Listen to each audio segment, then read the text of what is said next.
does have combat, and I have played it, and I loved the combat. Like New World. So and so now we can see an example of a game that is nothing burger, like PAX Day and Ashes of Creation. Some kind of elaborate joke. Some kind of elaborate joke is like literally the fucking phraseology that these streamers are using now. Some kind of elaborate scam, some kind of elaborate joke is what I think about PAX Day now after I saw that combat. Because I know better. If they don't have the combat by the alpha, they aren't going to have the combat in 5 years. In 5 years, they won't have the combat. This is a dead game to me. It's sad, but it's true. It's a dead game to me before the launch. And it's like Kira says, it's some kind of sick fucking joke. It's some kind of sick, sad, pathetic joke. Some kind of sick, sad, pathetic grift. Some kind of griftonomics grift. Crafting for hours until you can make a wet. So, right, so... And good enough armor that you can actually survive combat. And on top of it, it's supposed to be brutally unforgiving, which to me is another sign of a lie. They say brutally challenging, right? They say it's brutal is the word they always use. Brutally challenging. But what that means to me, as a gamer who's been ripped off so much that I don't get ripped off anymore, right? What brutally challenging combat means to me is bullet sponge. That's all it means. Brutally challenging means that you can get hit twice, the mob can get hit 76 times. And that somehow equalizes to good combat in these bad developers' minds. They did it in Elden Ring.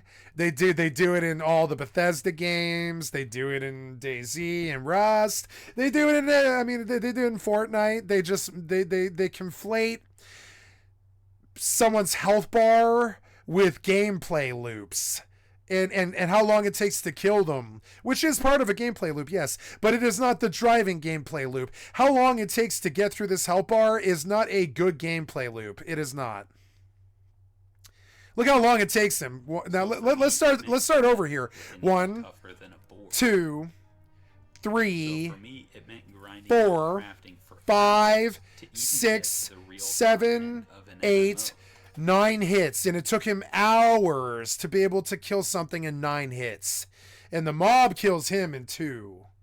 It took him hours to reach that kind of attack power. Now that's how most MMOs are, but I don't like the splash. The splash is bullshit. Like now, I'm rating a non-existent combat system, but see, I don't even need to do that. I don't need to go that far. If the combat system is non-existent in alpha, there's no hope here. It's about 10% of my playtime actually fighting monsters in an MMO. Now, before I get into some of the specific pain points... This does not look good to me. This looks like the worst MMO combat I've ever witnessed. That I was able to solo clear enemy outposts, caves, and even get pretty far into a dungeon. But these are not designed at all for solo play. Not only... That's problematic. Everybody is solo now. Everybody in the world is solo. If you think Ninja rolls around with 3 other people in a squad his entire life, no. Everybody solos MMOs. Everybody does. So to have no solo gameplay for combat in the alpha is like, yeah, you cash grab this and I've been tricked. As the enemies are numerous. But look how bad those models look. I'm sorry, but I don't know, man. Okay, Enshrouded just did their alpha test, and you're going to see the difference between what a real alpha looks like compared to this piece of shit alpha. You know what I'm saying? Now here's the alpha that I played. I played the alpha for Enshrouded, and they didn't forget to add the combat or forgot to get around to it or they just haven't got around to it by the alpha to worry about the most important aspect of an MMO, which is combat, right? Oh, we kind of forgot to worry about combat in our MMO, and it's like, what? Hey, we're going to be checking out Enshrouded. This is an upcoming open Now, world. yeah, this game doesn't look any better than Ashes of Creations in terms of graphics because it's still in alpha 2, but the combat's good. Wait till you see it. Survival action RPG. And this is coming before January, you know? This is coming in the next 6 weeks. This game is absolutely, hands down, 110% fucking better than PAX Day. It just is. I know because I played it. It's fucking better. It's definitely better. It's by Keen. There, see, good combat. See it? There it is. You can tell good combat right away. He's braced. This is an He's upcoming like, open world like the co-op mob is blocking. survival action RPG. It looks like a solo fight. I mean, it's very hard to you know, it doesn't look that different. We're gonna look between the two, but look, there's a weakness indicated. Like this guy's weak to certain things that you don't have on your weapon. Keen Games, a relatively small independent. There's yep, and it's telling you what it is. The mob is blocking, like New World, unlike this piece of shit, right? Unlike this piece of shit in this weird dumb alpha that poisoned the well for me. Look how these mobs are not doing anything. They are just swinging. That's it. Gear. Now you can be. They don't block. You don't block. There's no combat system here to be found. Now, why did this game, which I just played for like a solid day, for 8 hours I played this game, why does this game have way better everything right now when I'm waiting for a PAX Day that's coming in 2 years? Why would I play PAX Day over this? Title Portal Knights isn't one that I am familiar with, but judging by reviews, seems like So the people that made Enshrouded made Portal Knights, which I believe that is a good game. it was liked well enough as it's currently. Yeah, I think that's a good game. It's not amazing game, it's just a good game.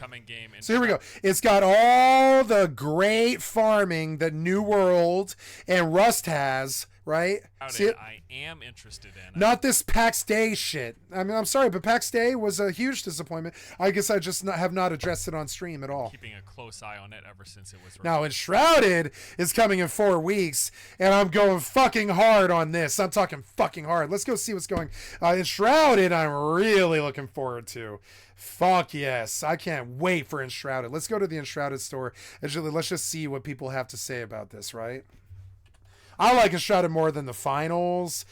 I mean, yeah, and I played Enshrouded. They let people in their alpha, you know?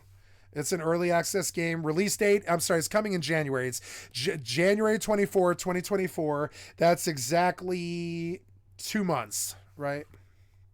6 weeks.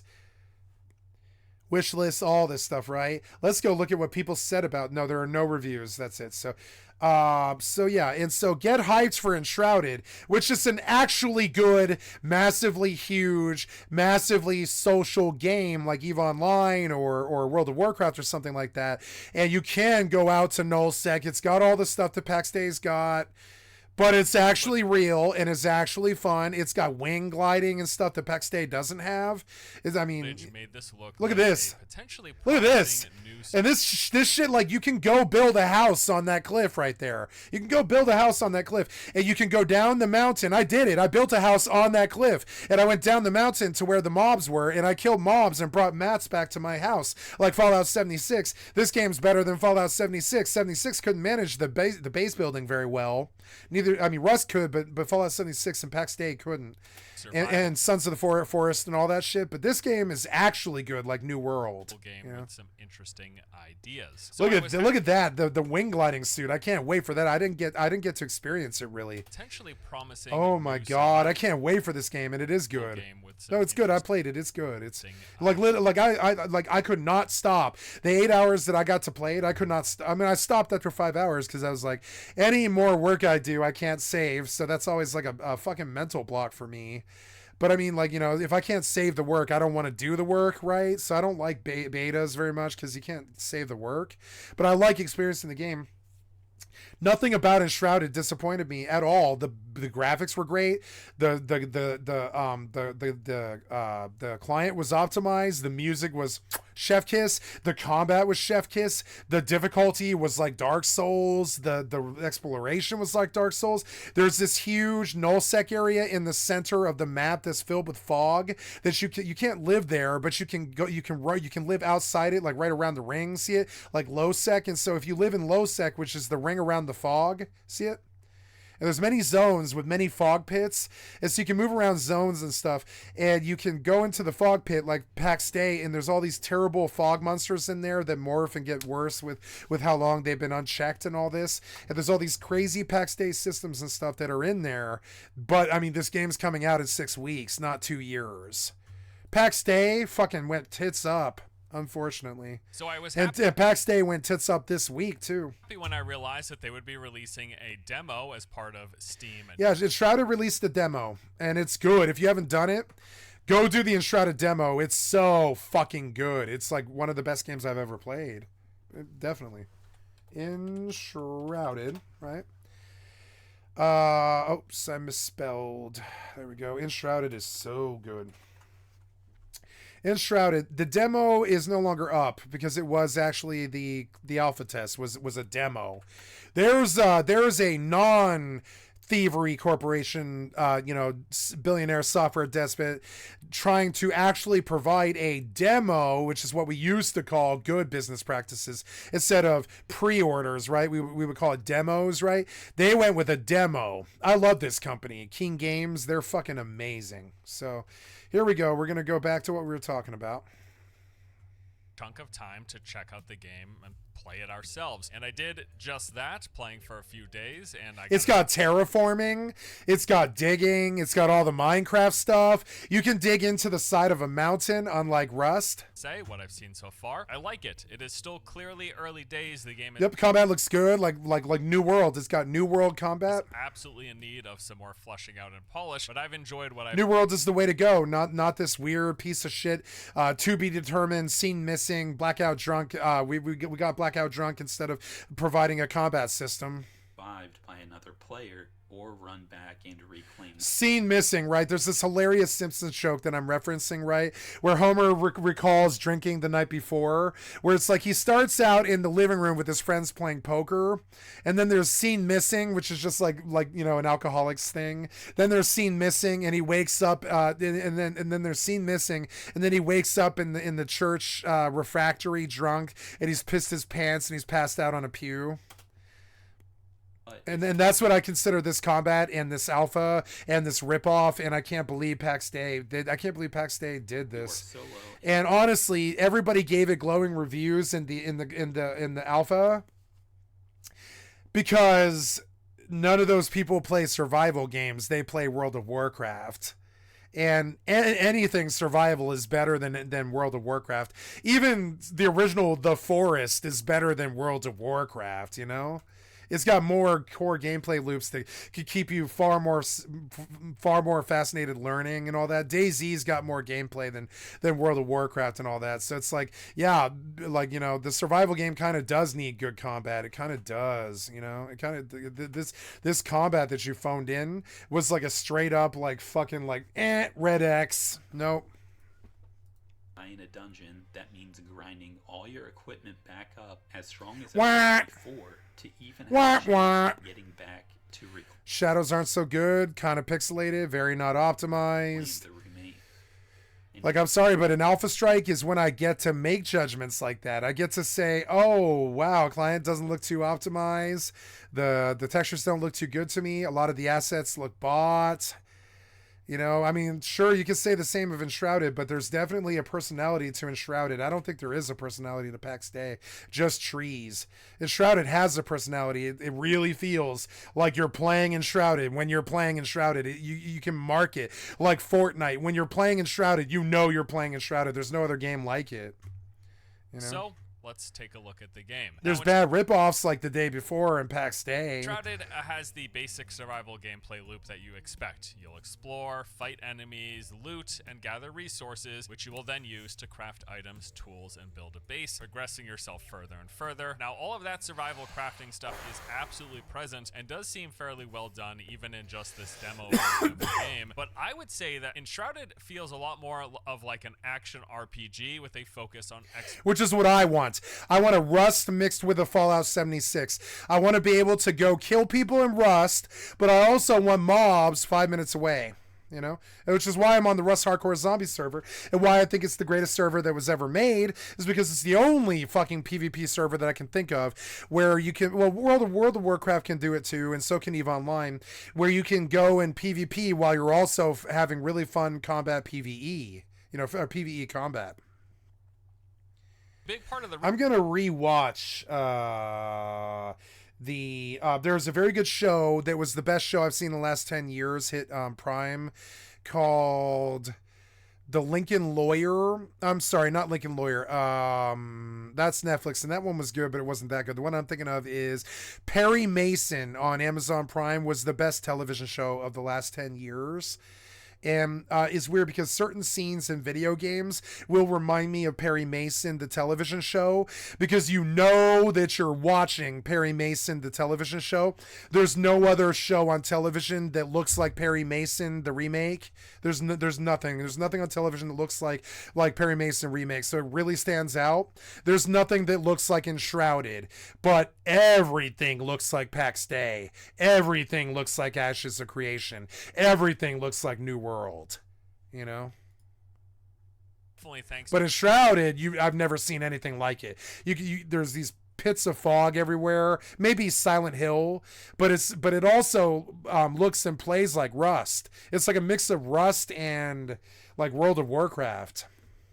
And it's a good game, too. For a lot of survival games, they will opt for you. It's got good sprints. It's got good systems. Using this procedural world generation. It's cross-console and mobile, which is always a red flag, but not on this one for some reason.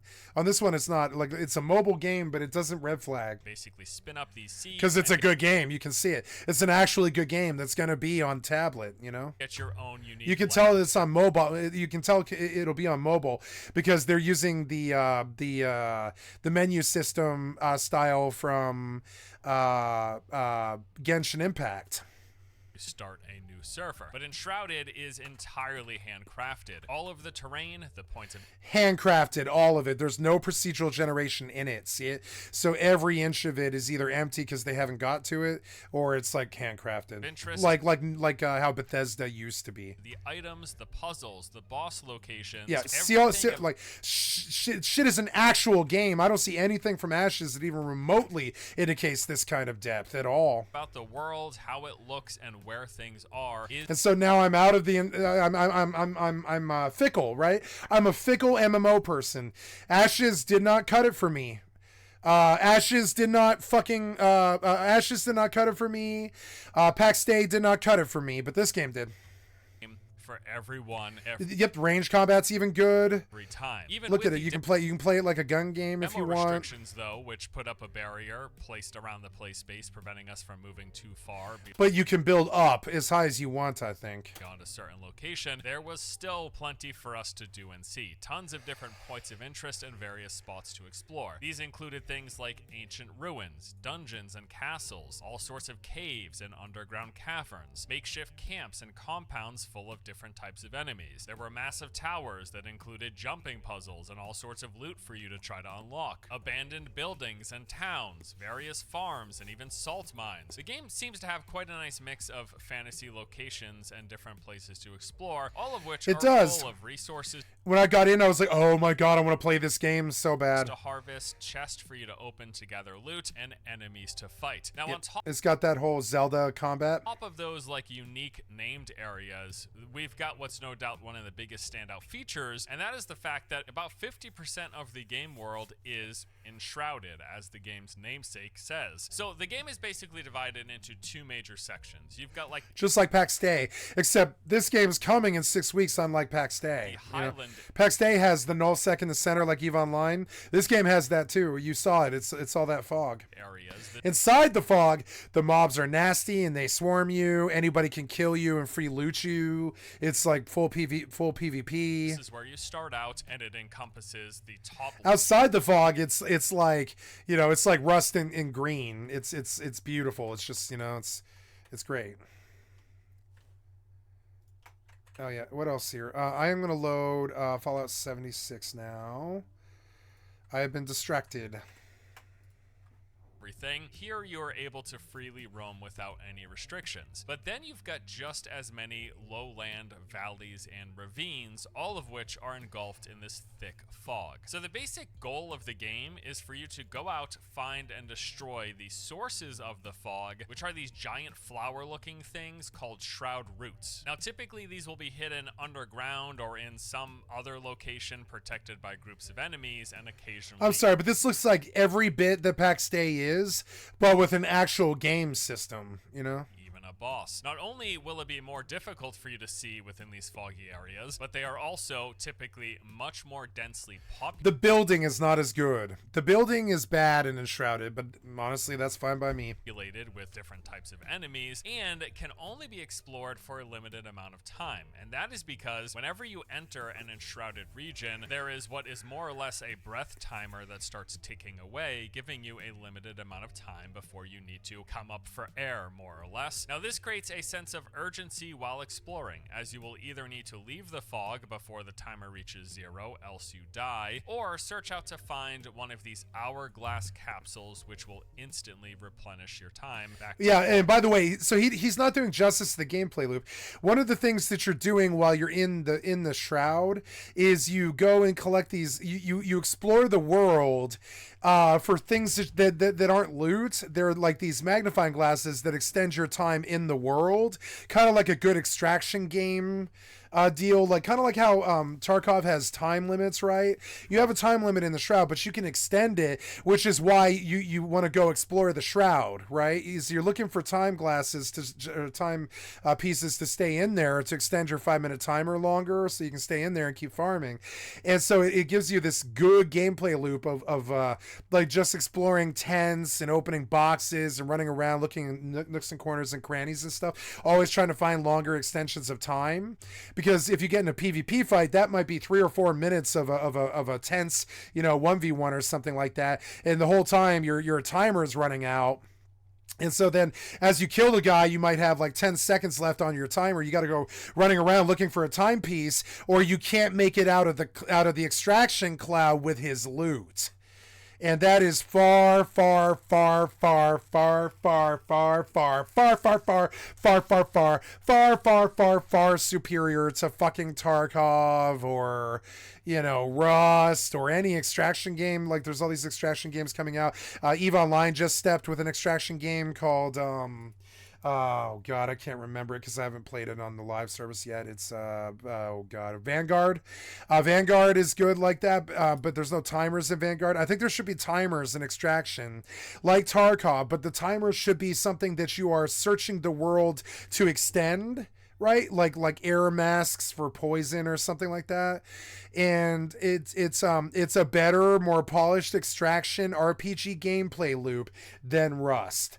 And so Enshrouded is the game that I am now behind because I played this game and I know it's good. This entire system creates I have played this game for 8 hours. I know it's good. Really nice push and pull to exploration in these fog-covered regions. You go in, look around for a bit, maybe take out some enemies, then either find one of the hourglasses or come up for air before jumping back in. Now, ultimately, your goal is to try to find and clear your way through, taking out any enemies and making your way towards. So you go in and you learn where the hourglasses are. Once you learn where the hourglasses are, you can begin to take a look at taking out bosses. Once you take out a boss, you've got to extract, which means getting to the hourglasses, and you wouldn't have been able to do that if you didn't learn where the hourglasses were in the first place.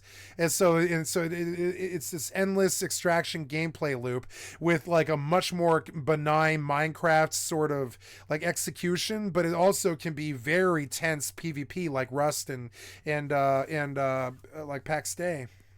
Route, which you will then chop down. So the concepts in PAX Day were worthy of believing in PAX Day, but now all these other companies just stole the concepts, ran, and released earlier. Down, lifting the fog, making it easier for you to see and explore as you search for loot and resources. And I would say that between all of the various location types that we discussed, the mixing of elevation and also, so I could take this gameplay loop and I could write cooler ones than what the developers are probably even capable of with the modern tech, right? But I think of this fog and I think, oh my god, you could do such interesting things with this. Like the thought that I first had was, okay, what if it takes like 3 days for everybody around this particular pit of fog to clear this sector of all the fog generators, which are gone for 3 days once you kill them, right? Eventually, the fog condenses to a tighter and tighter and tighter space, like right here, because all of the outer ring of fog is being cleared over like a 3-day thing before they just auto reset anyways, and the fog just encroaches and rebuilds overnight when the server resets, right? But in the meantime, the fog keeps getting getting beaten back by all these people who believe that they're in a, well, because they're like in a social contract with everyone else around them to beat back the fog, right? And so everyone is helping each other. Everyone invites each other to groups. Everybody's helping each other get gear and really heals each other and really lights each other and wants each other's to win, because every man that you help up, kind of like New World, like we saw this in New World, every man that gets knocked down by some boss, if you help them up, that's another dude that's on the boss that you're fighting. So the boss that you're fighting dies faster because the dude that you helped pick up gets back on the boss and helps you kill it faster. That's real, what I call M or what is it? It's like MPVP, or I'm sorry, MPVE. It's massive PVE, where like 3,000 people take on a giant boss. It's like a public raid or PRs, right? Public raiding is what I think the future of MMORPGs will be. But we haven't reached it yet. But one of the forms of public rating that we could reach a lot earlier is this fog. And conceptually, I think I could do Enshrouded better than Enshrouded. I think I could do Bethesda better than Bethesda. I think I could do like Blizzard better than Blizzard. They don't look at core gameplay loops that unite people as much as they should have. I think New World did, and it saved New World when they did it, because we're like, oh, I want to go do epic chess runs and unite with other people to get better gear and all this, and their greater good matters to my greater good, because if 20 people get knocked down in this 300 person public raid, that is, you know, one, let's say for sake of numbers, making it easier, let's say 25 people get knocked when a massive public raid boss does an AoE cleave, and those 25 people are 1/4 of the 200 people that are killing that boss, right? You want to go res those 25 people, because that's 1/8 of your damage on that boss has been erased until that no longer exists until those people are back up on their feet and back on the boss. It's like your DPS from 1/8 of the raid is now non-existent until you worry about battle reses and all that. That's the new age of raiding that Blizzard fucked up and completely demoralized and destroyed. And I don't want to believe in Blizzard when it comes to raids anymore. I don't want to believe in them. I think they're incapable of doing it. So, but this fog, I could write a better MMORPG than probably the people doing Enshrouded, even in the respect that I would take the fog and I would make it dynamic, in the respect that if 3,000 people figure out that a fog bank opened up on the northeast side of the map to a really dense cave deep down inside of it where the world boss spawns, the current raid boss spawns, right? 3,000 people descend on the fog that just popped, and they begin to form a circle around the fog of buildings and circles. We call it in cliches, we call this circling the wagons, right? You build a circle of wagons that eventually becomes a circle of cities that eventually becomes the wall from that anime or whatever, like the Great Wall of China, between the fog spreading any further, right, and taking over more trees that you need to cut for buildings, and stone to cut for buildings. And the problem with the fog growing is it makes it impossible to chop trees or chop stone inside of the fog, because you're constantly being attacked by goblins that spawn in the fog all the time, right? Now, I don't even think the Enshrouded person is thinking this deep, or if they did, it's because AI suggested it to them, and if they are, it's because they're a big dreamer like me and they want that kind of depth in their games. But also, I don't think the tech can support 3,000 people versus an entire fucking, like, you know, area like that. I don't think the tech can support it yet. So they're not trying to do it yet, which makes this sort of a failure to me. Before the launch, it's like a failure before launch, but it's still the great hope for me. So I'll finish the thought, because it's something that I'm not sure even the Enshrouded people are thinking about, but they should be. What if suddenly all 30 million people or whatever, 3 million people are playing Enshrouded on public servers, right? Because it has a server system exactly like Rust or DayZ or one of those. You can make your own private server just like PAX Day in Enshrouded. And so you can and there's a server limit on how many people can be on each server, but on popular fucking servers, they could be about the business of being a professional raid, but a professional raid in the massive PvE scale, scale or PvP scale has to worry about where the materials are going to come from. If the fog takes over the materials, what's going to happen if other humans take over the materials to your standings? You want to build a ring around the fog so the ring doesn't expand. And when you do build a ring around it, it starts to grow in density, and the mobs inside get harder, and the gear that you need needs to be better, and the more dungeons that spawn inside of the fog give you better gear. This was this is the core system that sold Ashes of Creation, right? Is the node system in Ashes of Creation is a very interesting concept. It's like 30 people go out to some random area and they decide to build tiny homes in this area, but they decide to do it next to each other so they can have a market. The circle of wagons becomes a circle of tents. The circle of tents becomes a village. The village becomes a town. The town becomes a market. The market becomes a city. The city becomes a fucking like a metropolis or whatever. And the whole point of the metropolis at that point is to be a New York type bastion to the people who actually fight the fog and all the nasty procedurally generated fucking raid bosses that spawn out of there, a la Fallout 76. Now, Fallout 76 tried to do this and was successful for the most part, but the problem is there's only 24 people on a Fallout 76 server. That's pretty much what Fallout 76 is, except for the fog doesn't grow, the Scorch don't get worse, the world doesn't get harder or any of that. But in this game, it doesn't either. But in PAX Day and in Ashes of Creation, the world does get harder. If you don't continue to fucking farm nullsec and kill the bosses out there, they grow. And on top of it, in even in the PvE ring on the outside in Ashes of Creation, if you form a city or a town, that city or a town becomes a node, and the node responds to what people are around it and what the people are doing. If you're chopping wood and chopping stone around a node in Ashes of Creation, the node starts paying you more money, and people notice this and they come to the node because they're like, oh, the node is paying out better dividends because I live in the node because more people are chopping wood here. And it turns out that we've made a lumberjack we made a lumberjack town, and the lumberjack town supplies wood to the main castle that fights the big monsters and the big fog, right? This is the stuff that Enshrouded reached like years before PAX Day or Ashes of Creation, and it's much better, and the combat's better, and it's gonna happen now. It's not gonna happen in 2 to 5 years on some fucking what's that other fucking straight cash grab scam like the day before Robert Space Industries Star Citizen, right? Like I would say Ashes of Creation and PAX Day are almost Star Citizen in their Malthusian in scope in terms of how big they want to be, but they don't want to get the combat down, which is proven here. I mean, it's proven. It's just straight up proven. You can watch the guy fight right here. They didn't think about the steps to reach heaven. They just built in heaven, and so now they painted themselves in a corner. They can't get back down to the ground again and build a combat system that would be worthy of a foundation to help them build a ladder to heaven, right? They just skip that part of the ladder. They just skip that combat part of the ladder, and only bad games will skip that part of the ladder. A lot of games skip the combat ladder. Like, say what you want about Fallout 76, the combat's fucking fun. It like genuinely is fun. It's like really fun.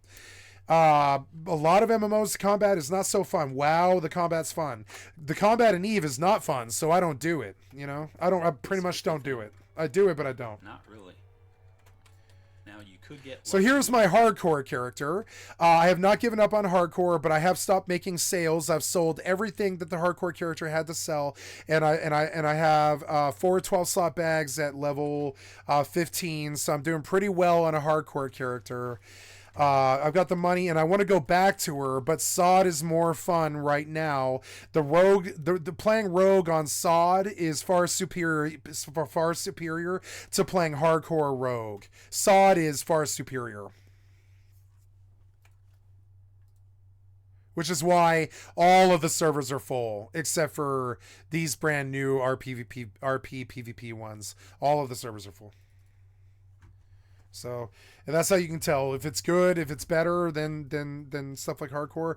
The servers will be full. This is a better game. SoD is far more fun. Far more fun combat system. Superior to current WoW retail. Right now, my rogue on Season of Discovery WoW Classic is far more fun to play than retail rogue is. Stumble across your corpse, but don't excuse me. So this content definitely intends you to have allies to res you on the spot, which is cool. It is it's like a group thing. Like one of the problems with all of the other MMOs since then, since 2000, the year 2001, is when someone dies, you're inclined to laugh at it and be like, "What a scrub, haha." But really good video games would be, why did that guy die?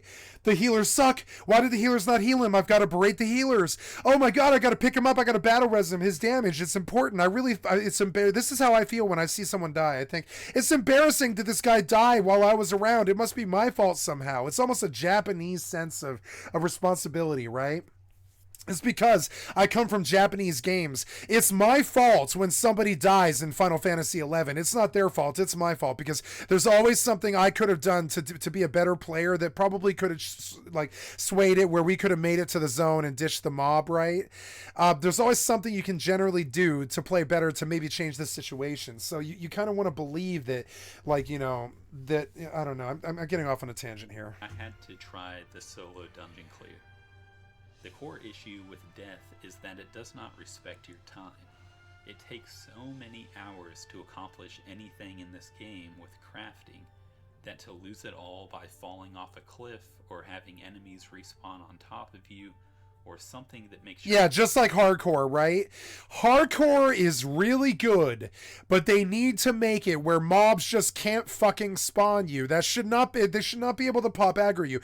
I believe now in MMORPGs, and this is a really drastic fucking thing, right? But I believe there should be a personal, this is a woke thing to say, but I'm going to say it. I believe there should be a personal safety bubble around all players where if you're moving, you don't have the bubble. If you're standing still for any reason, you should never be able to have a mob spawn in your personal space or within any kind of space that would aggro you. You should provide a non-spawnable bubble around you where no matter what, someone else's mobs can't just materialize inside of your personal space. There needs to be something done by these piece of shit lazy fucking developers where they address the elephant in the room, which is that you can't, like the elephant I just spoke of, feels really bad and will be a quit moment for many players. Yeah, like hardcore does not respect your time, and this is why the smart people like Asmongold won't play it, because it's not about how good you are at the game. It's that, did you get RNG popped by some mob? Are you good enough to plan for the RNG pop? And honestly, I don't really respect living in fear of some random thing spawning inside of your personal space. That is not a reality I would ever wish on somebody. You want to know what my idea of hell is? It's the idea of, it's right here on Earth, right? And it's this idea that a demon might spawn inside of my personal space and stab me with a knife. That is my worst fear.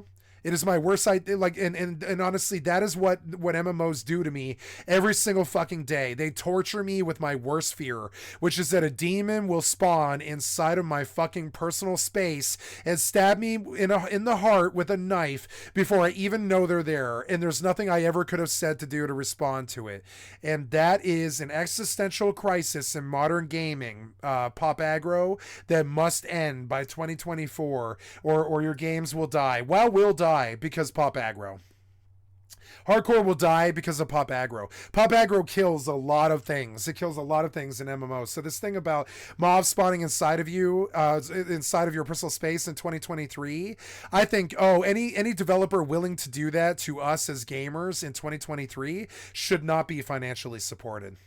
Anybody willing to spawn mobs inside of your personal fucking space in 2023, including Blizzard, should not be supported. And I do wish Blizzard to die, and I do wish Hardcore to die, and I wish World of Warcraft to die. I want it to die, because any game that will pop aggro you like that is not a good game. Not inherently. I do not want an existential crisis that children live in at the age of 10, where they're terrified because they chose the RPG genre to be passionate about, that some terrible goblin is going to spawn inside of your personal space in under a millisecond and do catastrophic damage to you before you can even respond. That is not a reality that I want for children who play video games. That is not a reality I want for adult gamers. That's not a reality I want for any gamers. I do not want to run a reality where a gamer has to be paranoid that some terrible knife-wielding maniac is going to spawn inside of their personal space inside of a second due to some timer because of something someone else did and kill them instantly. You know what it feels like? It's like MMORPG companies built entire fucking empires off the idea that satellite debris might fall out of the sky at any moment and crush your house, like that famous movie Donnie Darko. And that's the core of the story of Donnie Darko, is he dies from the jet engine, but the universe provides him 2 weeks to try to live the life that he wants to live and be young and have fun. And would he change anything? And the answer is no. Sparkle Motion stays the same. His sister stays the same. His family stays the same. He goes to school each day. He learns and he loves and he loses his virginity and he's just a high school boy going through high school boy stuff. I loved my favorite actor now almost is Jake Gyllenhaal now, and I love, like, my favorite movie almost of all time is of course Donnie Darko, because I feel like my life is very similar to Donnie Darko. The system fell out of the sky like a fucking airplane fuselage and fell on me when I was 17 and killed me before I was 18. The system killed me before I was 18. It's like a fuselage fell out of the fucking sky and crushed my bedroom while I was sleeping at night. It's a very apt metaphor for what my life was like, and that is the metaphor for what these billionaire software developers are trying to do with these modern MMORPGs. They believe that we should live in this fucking reality where a demon can spawn in my personal space and stab me in the heart in under a millisecond. They believe that's good gameplay. They believe it's a good gameplay loop. They build Diablo off of it. They build WoW off of it. They build ESO off of it in Final Fantasy XIV. Fucking Yoshi P, the greatest MMO developer of all fucking time, really believes that pop aggro should and can and does exist, and that it should steal your quarters. And I think they really do fundamentally believe that the game should steal your quarters in the end, or they wouldn't have a reason to keep playing the game, right? I think they fundamentally believe this, but I believe it's lazy. I believe you can write pop aggro out of the game entirely by putting a safety bubble around any character that hasn't moved for the last 10 seconds, right? You should have a timer that goes off after 30 seconds, right? Where if you're not moving, the MMO should recognize that you are AFK and does not spawn mobs inside of you unless you're in a monument, right? If you're out in the world, someone else's mob should not spawn on top of you. If you're in a monument, they should. And that is the bad design that Blizzard sucked dick and lost 15 million people on with. Right? Sounds silly, but I like how Minecraft has spawners, right? Yeah, like spawners, right? Yeah, spawners. I like what you said, number two. That is a very quotable quote, and if you don't mind, I'm going to quote you on it, because it is actually really fucking good. It's stuff that I will put in a video later, right? You are pure gold. You know what I'm saying? You are a good writer, you know, like me. I think you write this stuff. I think you are a good writer like me. So we go Wendy, and we go to streamer quotes, and we're going to write what you said, because what you said is monumental to me, kind of. I like mob spawners. I don't want mob spawning inside of my fucking personal space.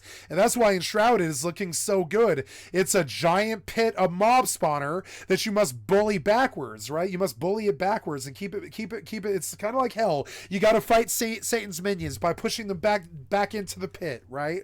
Enshrouded's exactly like that. There's the pit. There's the pit full of demons and stuff, and you need to band up with everybody else to fight the world's problems. That's how humanity is. We suffer fighting we suffer fighting disease. We suffer fighting infighting, like stupid ass Afghanistan or whatever American fucking bullshit lie we told, like Osama bin Laden, to get us over there for 20 years in Afghanistan and shit. We have stuff that we as a people, as humanity themselves, should have banded together to stop, like the Osama bin Laden lie, or the 9/11, like, you know, like the U.S. committing 9/11 and killing 3,000 of our own citizens. We all should band together and stop that, which is what happened on January 6th. That is what humanity does. They band together and they stop terrible things that, like, as a pack, we get together and we see, like, it's a veritable caveman.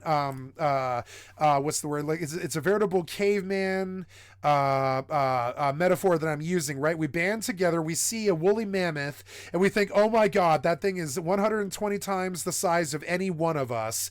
But if we get 120 dudes together who all chuck spears at it, I imagine 120 spears would probably kill it, and it does. And that's how mankind got out of the cave when whatever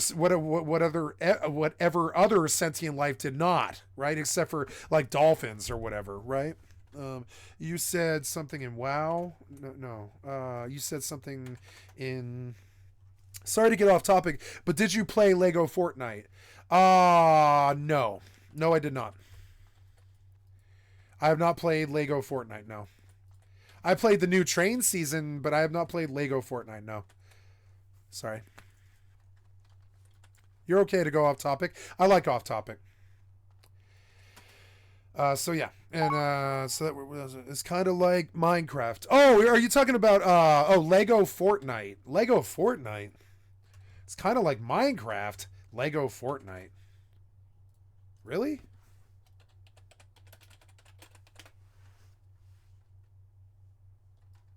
Lego Fortnite.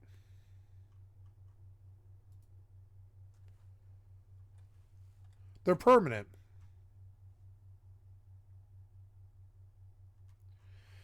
I did not know. I normally would only ever do in Fortnite. I would normally only ever do. Thank you for showing me this, number 2. It's very cool. But in Fortnite, I would normally only ever do PvP.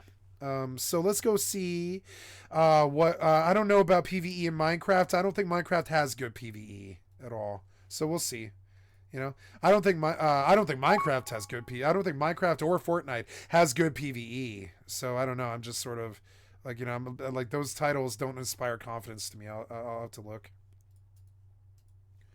It's cool. Nothing I'd main. Yeah, I'm sure it is cool. 15 best Lego Fortnite tips, huh? Destroying bushes in the open world, and then once you've got them, just simply head towards a cattle of cows or a herd of sheep. Then simply go into your inventory and drop the vines on the floor, and this will lure the cow or sheep towards it, and once they eventually eat the vine, they will pretty much just combust out a load of wool or cartons of milk.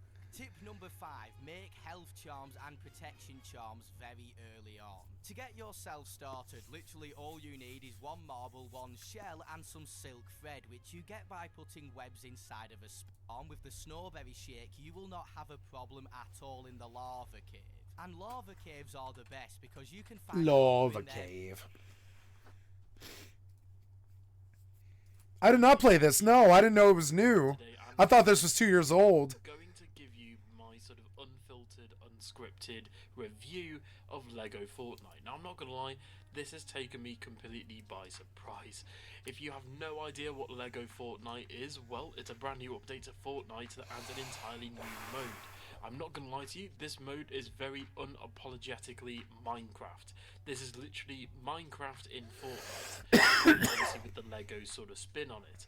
Now, I'm a massive fan of like the old school Lego games, like Lego Star Wars, Lego Racer, Lego... I will download this now. I will go play this right now.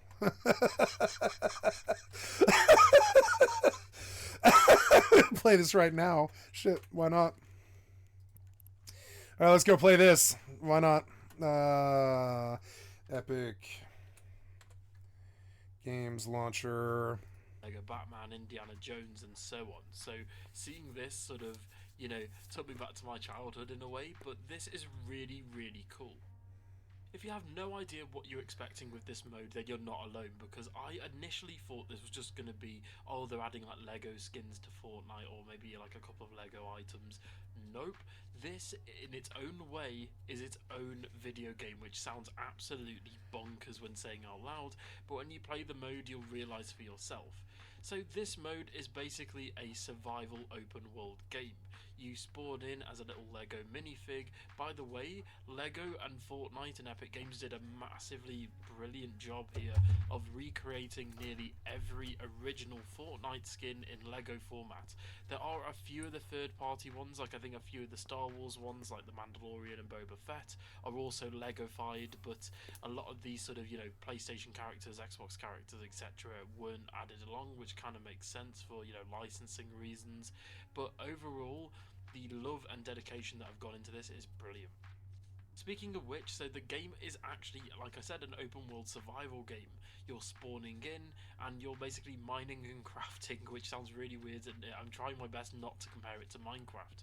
If I did have to sort of compare this to other games, however, I would say that it's a combination of the old school Lego games of old, Fortnite, Minecraft, and Stardew Valley. It's sort of like all of them combined into one, because you've actually, so you spawn into the map, and obviously you've got trees and stone, and you've got to mine them to make houses and crafting table, and obviously you've got animals to get food, and then you've got mobs. So at night time you'll have like spiders and skeletons and things like that, and again it's very similar to Minecraft in that respect, but at the same time it brings in elements from things like Farmville and Stardew Valley, where you essentially make your own little village and you have to protect that village, and you have to level up the village to unlock new things for the crafting table.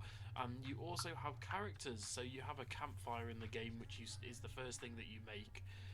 It's sort of the, I guess, like base tutorial.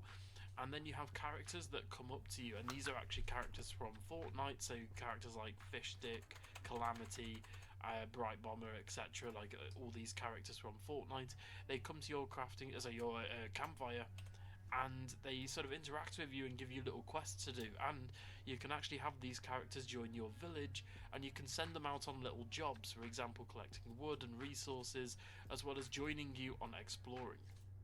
By the way, the exploration in this mode is really cool. You have a world map, and you can actually add sort of beacons and map icons. So for example, with my village, I showed where my village was on the map. And if you get lost, you can always either look up in the sky and look for your campfire, smoke and flames, or you can actually go to the map icon and find it that way. But exploration in this mode really surprised me. I know it sounds really stupid, but yeah, there's all sorts in this mode. There's caves, which are mini dungeons with a chest at the end. There's abandoned houses, similar to Fortnite, where you can go inside and get chests. You can also follow little butterflies. They're like multicoloured sparkling butterflies, and if you follow them throughout the map, you can gain a chest. Now, I know what you're all thinking, what about the Lego aspect? Well, all of the characters, mobs, as well as buildings are all made out of Lego, which is fantastic. It's not just like, oh, there's a few things, a few of the items are Lego. Nope. Pretty much all the buildings and sort of building blocks are all made out of Lego. And building them is a bit of a mixed bag in my opinion, although it's really cool, and I think it's a bit of a finicky way to sort of craft things. Oh, you asked, I'm sorry, I missed your question number 2 about,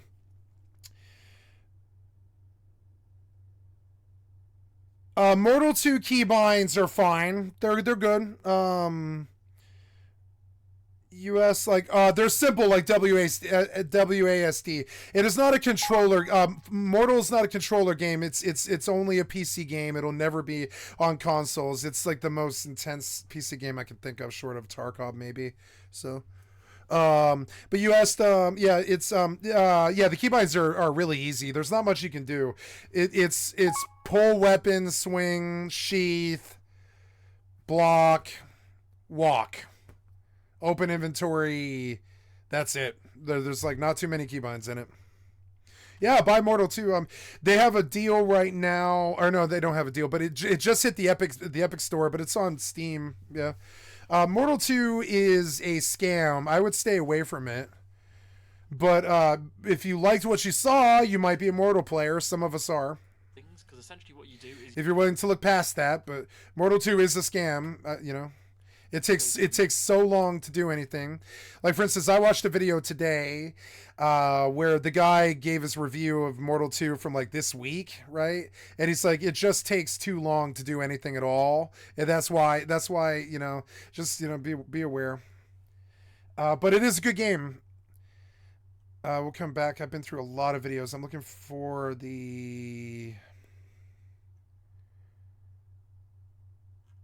this video I watched about 4K hour review of MO2, right at the end when he closes.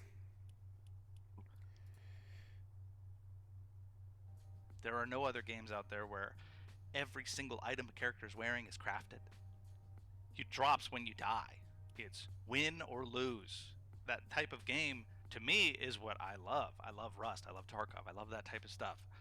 The rush, the adrenaline rush, when you get in a fight, you're wearing your really good gear. You don't want to lose. You don't want to lose it. You don't want to die. In an MMO, not only an MMO, but a fantasy setting, all that stuff, super cool, super well done. This. I don't like the focus on gear that they currently have. I think it's a total fucking crutch. I don't think gear matters at all. The game has, I will say, the best magic I've ever seen. It does in an RPG, but not in these survival games. Seen in an MMO, period. Right? Even in most single-player games, being able to spawn a fucking tornado in the middle of a battlefield is cool. That type of stuff is fucking cool. They nailed the magic, right? But everything else is struggling.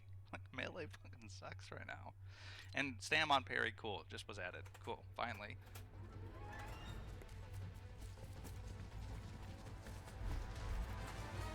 Why is this so laggy?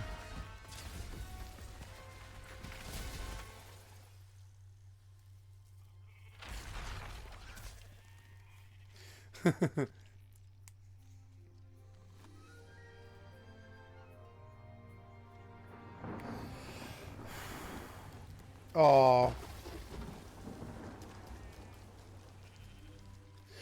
if I'm gonna play Lego Minecraft, I'm gonna turn the graphics all the way up, which will be really fun. I love Fortnite, yeah. I love Fortnite.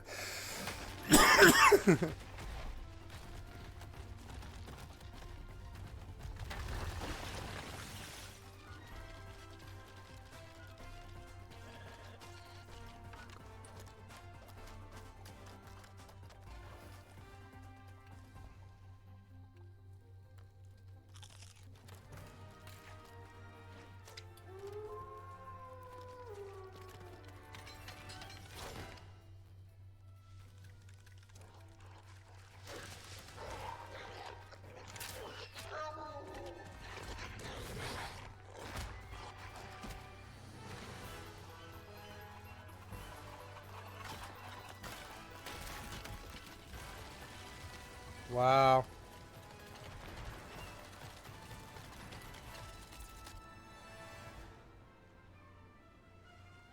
Why didn't they get Minecraft in on this? They're dumb. Minecraft would have loved this. Minecraft, Lego Fortnite? MLO? Or MLF? Yeah. MLF. They should have got Minecraft on this. They're dumb. Or maybe Microsoft just wasn't willing to do it, maybe. I don't think Microsoft I think Microsoft is not happy with Epic, actually, because they're fighting them on the Xbox store. I'll be right back, guys. I gotta pee.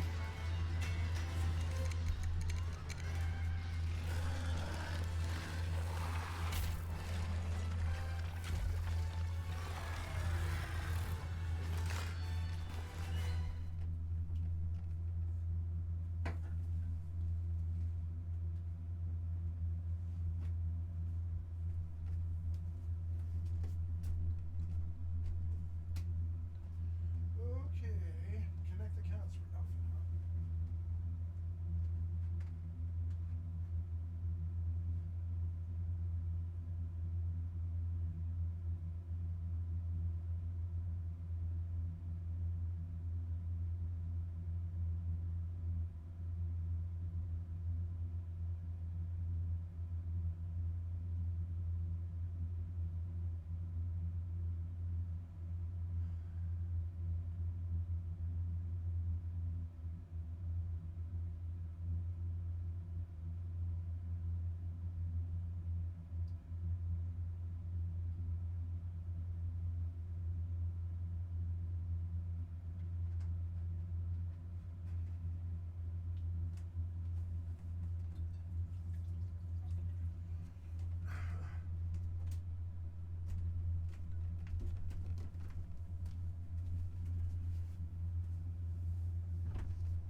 Select world, Fortnite, free quest pack. What's that?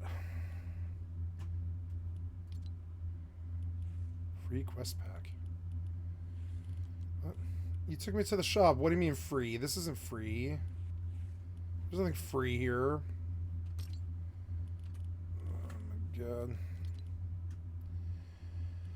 Earn XP anywhere. Any Fortnite experience that you play. Cool, cool.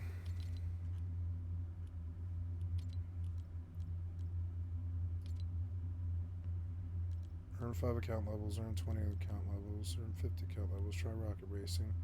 Rocket racing? Try Lego, try Fortnite Festival. Okay. I don't think I needed Fortnite to be all this, but okay. So we're in, I guess I have the banana character. Yeah. Alright, select world. My worlds, share worlds.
Oh, I need to turn the light off.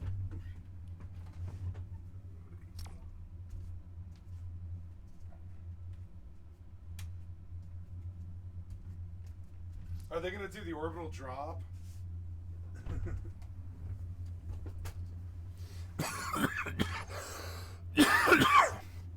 Orbital drop. That'd be cool. Oh, I need to change my graphics. Damn it.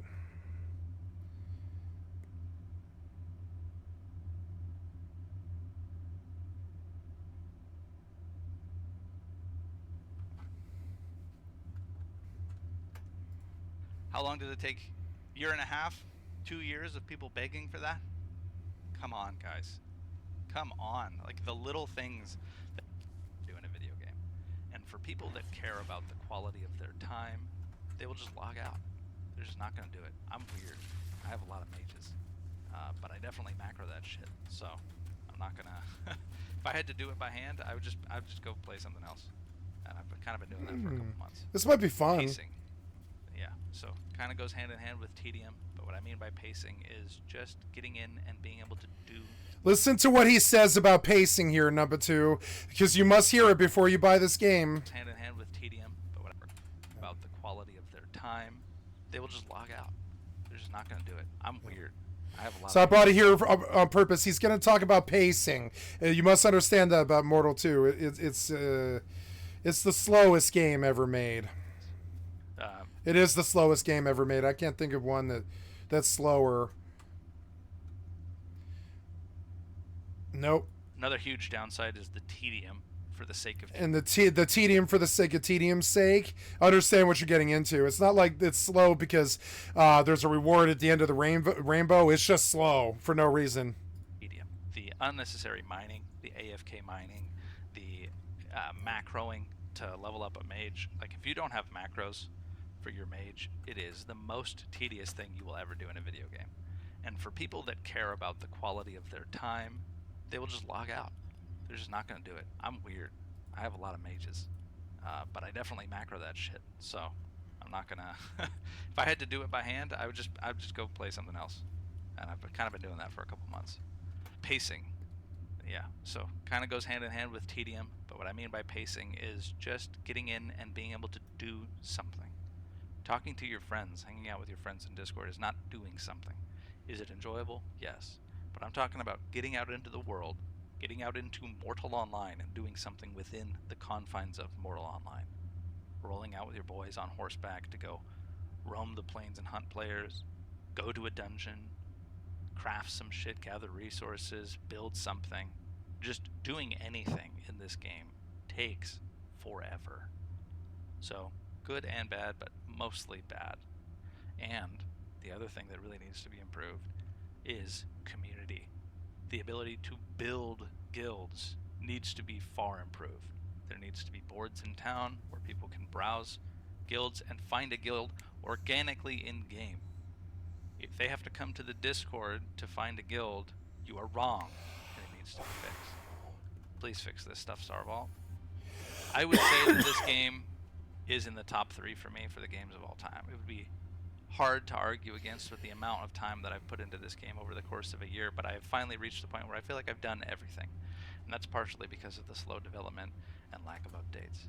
But I also believe that the game is in the best place it has ever been in. This game was very clearly an alpha up until very recently that should have not been released, right? And it all boils down to Henrik. He's a player like us. He wants to play it. He wants to put it in our hands. Imagine being a dungeon master for Dungeons & Dragons, right? Which is what I can compare it to the most. Imagine being a dungeon master, working tirelessly to build what you think is the most epic campaign ever for your friends, and then having to, delay and delay and delay giving it to them. It would just eat you up. Gotta change my title. And eventually you just release it. So I feel like he's suffering from that. It's a tough thing to deal with, right? There's no easy answer other than just throw more money at it. I don't think they have the money to do that. So I hope. So I want to listen to this whole video again. Well, it's fine. If you're thinking about Mortal 2, you should hear what he has to say. That time for me to review Mortal Online 2. I watched this last night when I went to bed, and it was entertaining. It was good. Time within the game, and what I've done, where I've been, and my overall thoughts on the good, the bad. I'm not going to do the background because all it is stock footage of the game. It's nothing we really need. The ugly. Let me introduce this video. This video is going to be a comprehensive review. It's going to be a little bit long, but let me promise that I will try to make it as concise as I can. If you're interested in a specific topic, look at timestamps in the description or just scroll along the timeline for something specific. But I'm going to go ahead and start with myself. Who am I? What have I done? Where have I been? What are my accolades within the game? I don't think it'll ever go on sale. I don't think it ever has. Just, but it's only been out for 2 years, so. But it won't go on sale. He'll never let it go on sale. It's a scam, and you'll hear him talk about it. Like, this guy, he made his own private server, and then he decided that he was going to make, Henrik, he had a lot of money, and so he decided to take his own private server professional. And it is a private server. That's a good way to look at it. So you got to kind of ask yourself, are private servers worth $40? If they are, then it's a good purchase. If it's not, then it's not. Now, I am happy to give a private server $40. Actually, I do have some reservations. They wanted to charge me $36 for 3 months of a monthly sub, and I didn't want to pay them a monthly sub. I don't think it's worth a monthly sub. It's not even as high a quality as New World. Like, honestly, you might have more fun with New World than you will like Mortal 2, but I don't know what your style is like. So it's sort of debatable. And you said this won't ever go on sale. I doubt it. I mean, maybe. I mean, right now it's Christmas sale, I think, or at least it was. It's not Christmas sale anymore, but yeah, Mortal is one of those games I doubt will ever go on sale. It's never going to get cheap. It's always going to be like $40 to $60, I think. But let's go look. Mortal 2. Why is that not pulling? Yeah, Mortal Online 2. Yeah, it's been $40. It'll probably always be $40, you know. Just, you know, be aware. It's a good game, but understand it's like somebody's, he's gonna say it well in this video, it's like somebody's sandbox that they built for themselves, and he's trying to charge other people a lot of money so he can build his little sandbox for himself. But it's not a main. I mean, it's a main game. You can live the game. It's got the depth of it. It's got all that. It's a real game. It's got that community, but that community is not strong. There's only about 500 people in the world that are living mortal like that. So just be aware. The population's not high. It is like a private server. So if you're comfortable with paying $40 for a private server, you'll have a lot of fun on the game. Now, something I would like to say is I don't know. I wonder if Mortal 2 has a demo. No, it doesn't have a demo, but there is an experience in Mortal 2 that is worth $40, number 2, which is the beginning starting area, which is Haven. Haven is worth $40. You can have a lot of fun in Haven. Haven's worth $40. The game itself is a private server for about 500 people, and it's slow on purpose because it's a lifestyle game. It is not a game that you would like maybe ever see on YouTube. It's more of a private server thing. It's a medieval sim. It is not like a mainline Steam multiplayer mass MMO. It is not a mainline MMO. It is like a single server with about 500 people on it. And so look at it from that perspective, in my opinion, right? Is $40 worth a journey on a 500-man private server? Most of the time, no. So just understand. But but you might be one of those 500 people. I am. I don't know how I was, but I think I'm a crazy Asperger's autistic nut. I think you would almost have to be to enjoy this. Does that make sense? And the only way I was able to enjoy it was Haven, the Tindrum Graveyard, and then moving to Bandit Town, wherever I am. I can't remember the name of the town I'm in. I'll go play Mortal Online 2 once I'm done with Fortnite, right? But it's you're not buying a mainstream game. You're not paying a mainstream developer. He made it look professional. It's not. It's like playing some dude's game that he made, right?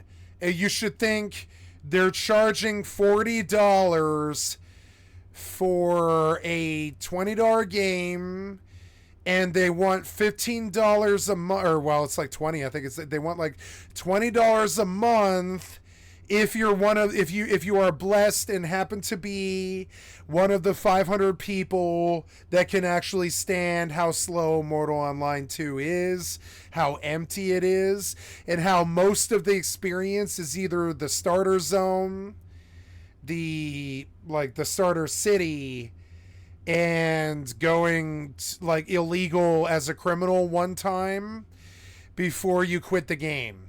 But you might get a solid, like I did, you might get a solid couple of 100 hours out of it. I definitely did get a solid, I would say, couple of 100 hours out of it. So yeah, I'm at 91 right now. I suspect at the end of the $40 that I spent, it might only stay at 90 hours because they want a monthly. It is absolutely not worth a monthly. Unless you're one of those 500 and you main it all the time. Your attitude was, what did you say? You're gonna try it, okay? Yeah, it's a monthly. That's I thought you kind of understood why I went through all the Mortal drama. I didn't go through Mortal this month because it's a revisit. I went back through Mortal for two reasons, right? First one is They just hit the Epic. They just hit the Epic Store. It just hit the Epic Store on the 3rd.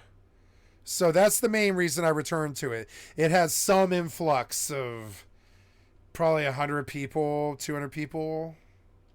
Not the thousands that an MMO might garner, right? And with that change, with coming to the Epic Store, we have the change to monthly. But then, to be fair, Mortal 1 and Mortal 2, I've been playing them for 15 years. To be fair, they've always been a monthly MMO. Because if you're one of those 300 to 500 people that are in Henrik Staple, that like his private server, that believe in what he's doing, and if you don't believe me, I'm about to play a video in its entirety repeating the same things I'm about to say. If that kind of very, very niche, very, very PvP, very, very, very small, very, very incestuous, very, very racist, very, very abusive, very, very angry, very, very manipulative, very, very hacker, very, very dark side PvP community is your cup of tea, by all means, go visit. But understand, you should be warned first. You should be warned first. I feel, after putting 100 hours in this game, that you should be warned first. And now, I'm down to be one of those fucking 2 to 500, because I'm autistic, and I'm weird, and I don't need that community. But I would never speak to that community. Any of them. There's one guy that I would speak to in the Mortal community, and I know who it is. The rest of them, there's a few. All the streamers are the people that I would speak to in the Mortal community. The rest of them are like Proud Boy, Nazi assholes who spend the entirety of their waking lives. There's only about 200 of them. Keep in mind. There's only about 200 of us on the planet or so. And if you like mainstream experiences, if you spent your whole life playing like polished, like GM protected, faster, like non-buggy, like non-terrible experiences, this isn't it, you know? The monthly should turn you off. Why would you pay a monthly for a game that has a population of 500 fucking people? It turned me off. And I can't show you the financial proof because it exposes my personal information. But I can show you how they wanted $36 for a 3-month sub. I got like member berries, like tricked enough where I thought maybe the Unreal Engine 5 update, right, is worthy of a resub. But I bought the game and remember, I don't know if you knew this, right, but something else you should know. When people bought this game, they could not play it. The launch day, the server, you could play the demo experience of the game, which is a good thing. Haven, it's worth the $40. If you've never played Haven, pay the $40 for Haven, because Haven will always work and it's always good, and there's no PvP in it. There's no toxic people, and you can spend 2,000 hours in there and still not leave, right? And still be happy. So if you're happy with Haven, buy the game for Haven, right? But the real problem is, even then you still got to pay a monthly. You have to pay a monthly for Haven even.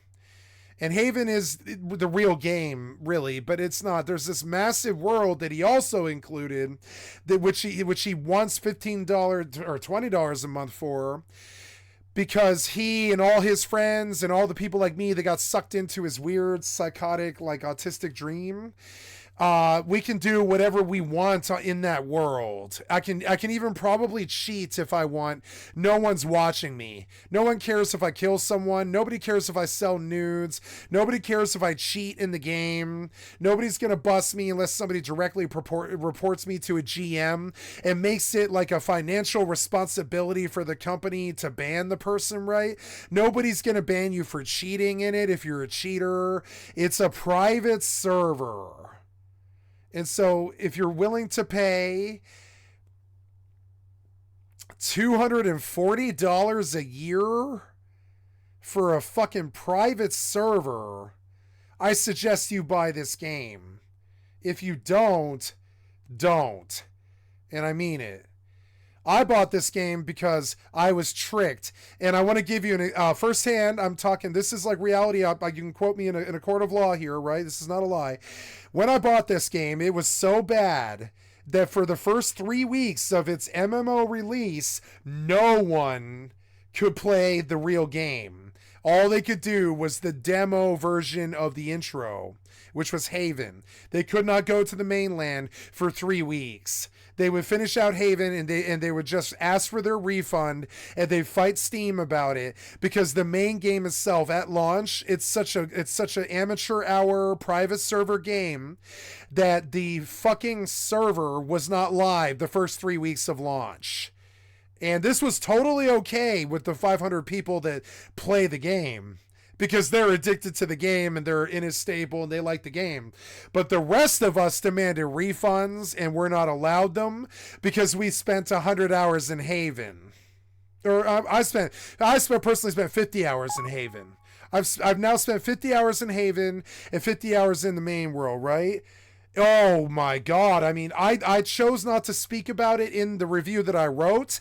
I chose to speak about the main game, which at the end of it, I wrote a fucking 5-page paper about how in reality, and this is the truth, there's a few mobs, and this is the truth. Number two, I can show you right now. I've shown you on stream before.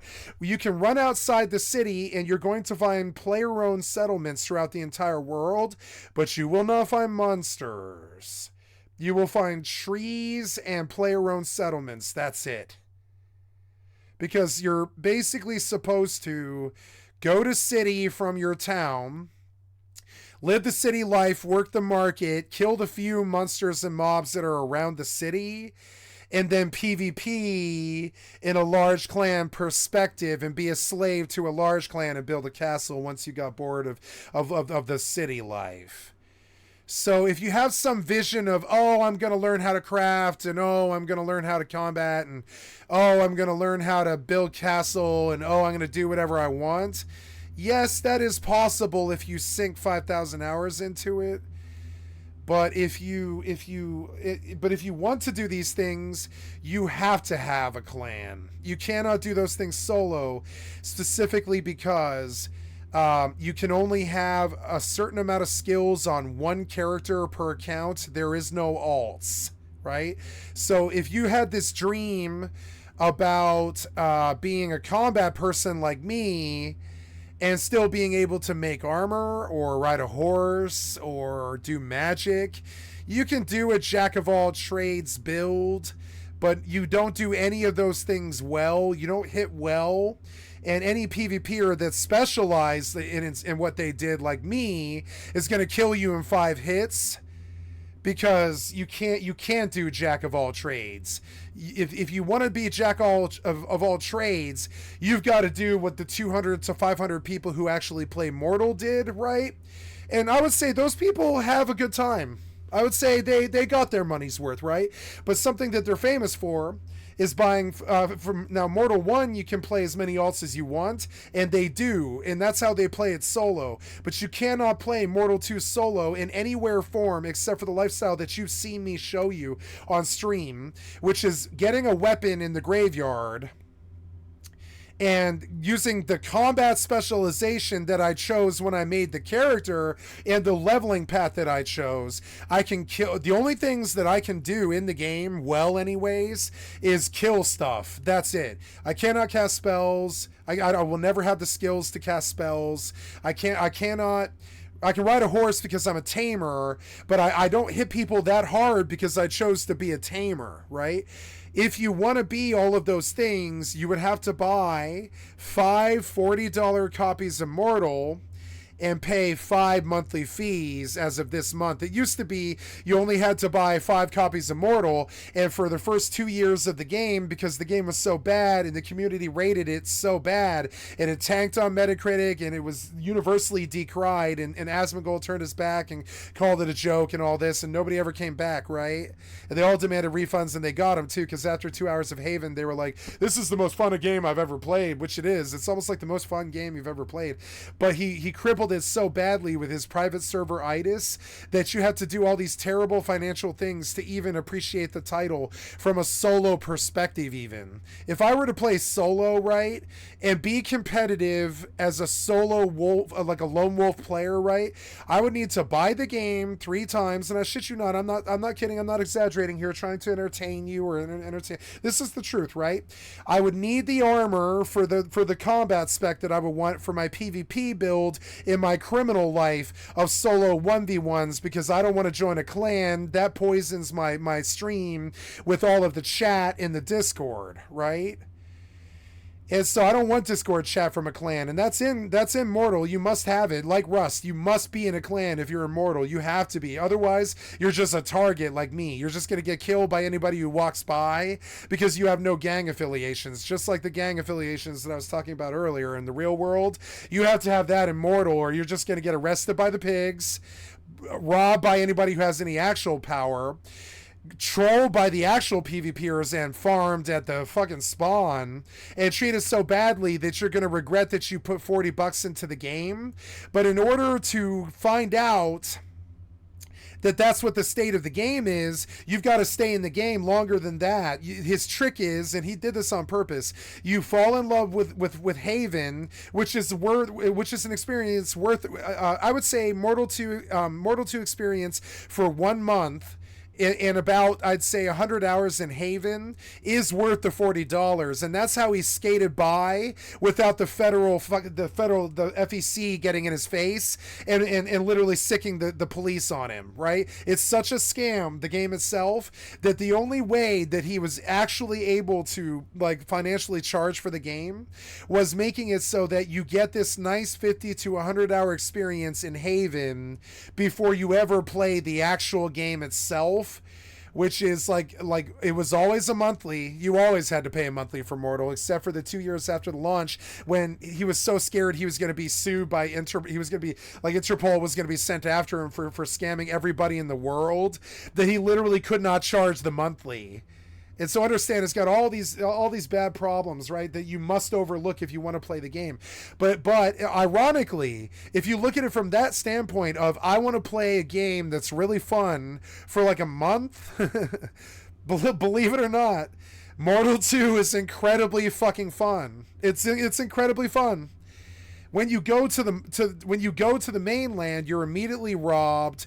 You immediately realize that you can only have 1 character per account, and that dream of being that Skyrim character that can cast magic and shoot bows and melee things all at the same time and get in a cool PvP fight. No, you can have a cool PvP fight. That is possible, but only after you particularly spec'd in one way and spec'd all 1,200 points of your skill into that ability, and you attained a weapon, because you can't make a weapon, right? You can't make a weapon. You can't craft if you're a combat person in Mortal, because it's so specialized. You can only have 1 specialty, really, 1.5, right? You can train a horse as a combat person and still expect to kill somebody, and that's but understand that's you running what would normally have been about 100% of your points into combat. Instead, you put 75% of your points into combat and 25% of your points into taming,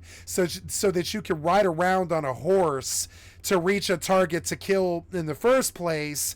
And you need a horse because the entire fucking world is empty. And I can show you the map that the community uses to prove this. It's not some lie on my fucking review on Mortal. The actual map that the community made is empty. You're going to see it here. So, okay, to walk from Colored Forest to Western Steppe, you see how there's monuments here, like springboks and steppe horses and stuff? This is because people in Colored Forest go in a big square radius around Colored Forest, right?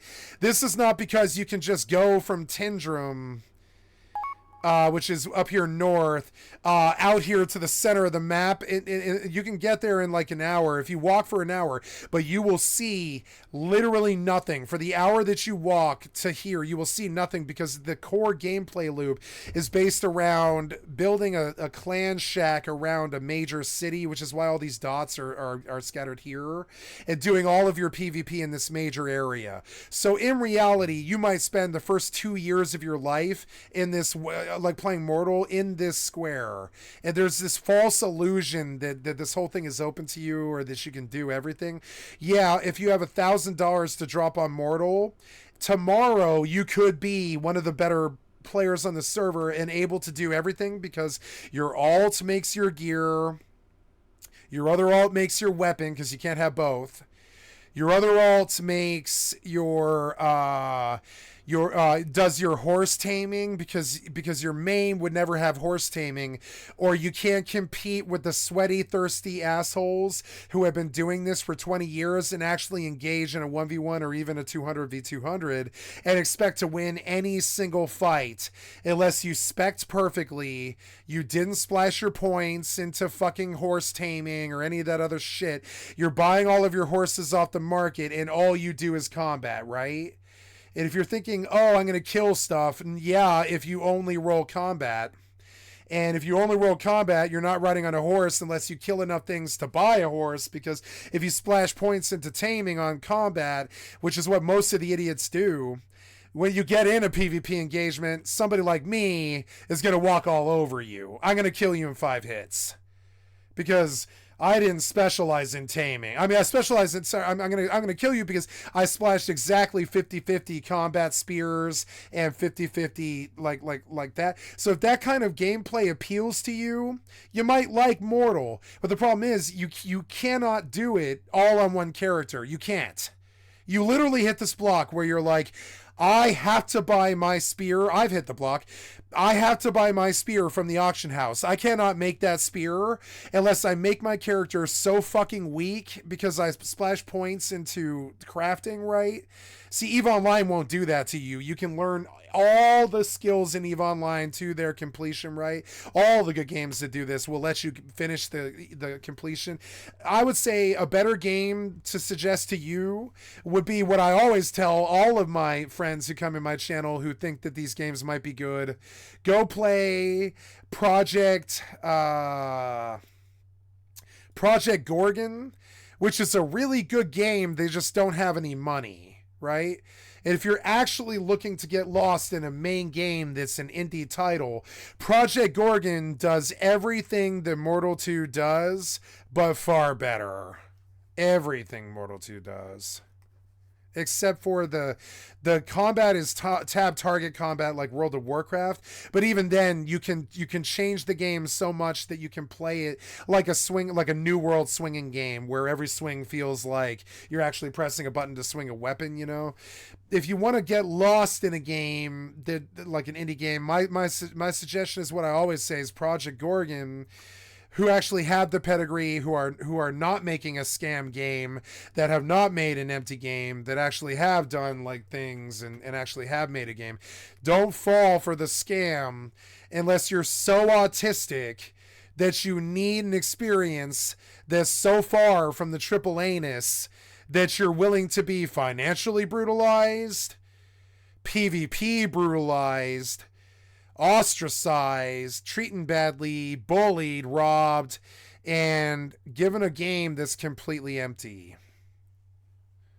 And now, if you think I'm being hyperbolic or trying to entertain you, now listen to the same exact 35 fucking minute diatribe from someone else who actually has 3,000 views, unlike me, right? Don't listen to Skycat. I've got 1 view, right?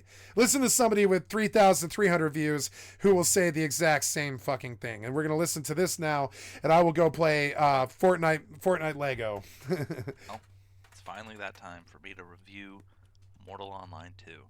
And you should hear this before you buy the game. So if that idea, but honestly, you'd be surprised, number 2, being brutalized by some small town dictator developer who's making his own private server, and being brutalized by all the people who hang around him or who are looking for that sort of cutthroat, like murderer lifestyle, because that's what Mortal is. It's like a murderer lifestyle. It's you and 5 other dudes going and killing dudes like murderers, basically. That's what the core gameplay loop is killing dudes in a dungeon. You know, it's like it's a murderer game. It's a murderer game, Mortal. It has no morals. There's no rules. You can even hack the game, and then literally, pretty much, if you do not show anybody that you're doing it, and you don't show the developers that you're doing it, and even if you do show the developers to do it, unless you make a big deal about it on something like Reddit, they still won't ban you. They don't care what you do, right?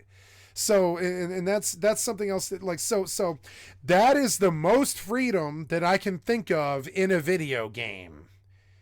And so understand, like, you might actually be like if you're playing Civilization, you might be looking for a game that's so fucking real, like EVE Online or MMO2, that you need that kind of autistic bullying, not only financially mainly, because he'll bully you. If you like this game, he will bully you financially. He will charge you more than World of Warcraft. He will bully you to be there, frankly. And when you're done being financially bullied and you're out of Haven and you go play the real game, that's when the PvP bullying through the voice chat is going to begin, through all the assholes who have actually been there for 20 years, who don't like you because they don't know you. And then you're going to get verbally bullied in the voice chat and robbed. And when you're done with that, and you're used to that sort of behavior, right? Mortal might be your game. If all of those things aren't normal experiences to you, they are to me. But if all those things aren't normal experiences to you because you were never WoW Gladiator, or, you know, like a drug dealer in real life, or like a hacker in real life that sold CSGO skins or something, or like a cryptocurrency dude, or a criminal, or a murderer, I don't think Mortal is really your game, because you might not be looking for the sort of freedom that he's offering. He's offering true freedom, which on the books sounds good. But what true freedom actually is that movie, The Purge. So if you like that movie, The Purge, and you want your reality to be that movie, The Purge, play Rust, play EVE Online, play MO2. I'm within the game. If you don't want your reality to be that movie, The Purge, don't play MO2. Please do not, because you don't belong there. If the idea of a highway robbery isn't somehow entertaining to you because you might come out on top and take the highway robbers stuff after you like, if you are the sort of person in real life to actually fantasize about getting in a highway robbery and what you would do if it happened, do not play Mortal Online 2, because that's what Mortal Online, Rust, and EVE actually are. They're highway robbery simulators. And so listen to him. He'll tell you better. I've done, where I've been, and my overall thoughts on the good, the bad. I think I'm trying to save you $40. The only reason, like, it is irresponsible for me to put Mortal on my stream. The only reason I did so is they put Unreal. And I believe Unreal 5 should be supported. So the only reason Mortal went back on my stream is I have 4,500 hours in Rust. So I can take those. I don't know. You as a DayZ player might be skilled enough to do it, but I had to take 4,500 hours to Mortal of Rust before I was ready to be in a community like that, where highway robbery is literally considered like honorable. It is not only is it normal, it's considered honorable. It's considered what the gameplay loop is. It's considered how you reacted to it is good, and how hateful you were in that engagement is your power level. And if that sounds terrible to you, if you don't play games like that, don't play Mortal. If the idea of a highway robbery and how you would respond to it, and whether you have a gun in your glove box, if you're not a Project Zomboid type, except the problem is it's a real highway robbery, and you have all of your gear, and that guy has now hit you with a bow and arrow, but you don't have a bow and arrow, you're a spear guy. Right? So on the way in to stab him, he just shoots you with a bow and arrow 13 times and you die. If that doesn't appeal to you because that's real and that's real freedom, and you could be the guy with the bow and arrow, right? This is the same old conversation that you'll hear from anybody talking about full loot drop, non-consensual PvP games, right? This is what you're going to hear from all of us. This is the same old spiel that any non-consensual guy will give you. Like, a good way to look at this number too is there is only about 35,000 people in the world. No, it's a little more than that now. It's like 100,000. There's 100,000 people in the world willing to play these games. And that's a good way to look at it. If you think you might be one of those 100,000, you actually should play Rust. You should play Mortal. You should play EVE Online. But the chances of you being one of those 100,000 is fairly low. If you grew up on zombie stuff like Walking Dead and you believe that survival is the most entertaining form of media, you might actually be one of these, one of these 500 that are playing Mortal, one of these 20,000 playing EVE, 19,000, right? 19,000. The most successful non-consensual PvP game ever made is EVE Online. It has a population of 19,000, and that is the reason the reason is because freedom leads to murder. You know what I'm saying? If murder appeals to you, and stealing appeals to you, and getting over on top of somebody appeals to you, and that those are elements of your personality, and you engage in those things in real life or whatever, you might like Mortal and EVE and all that. But if you're a hunter, right? If you're a hunter in real life, and I'm not talking about murder, but hunting really. If you're a hunter, it's not murder. It's not really murder. I would say a lot of these guys actually don't like getting kills because it really crushes the other person.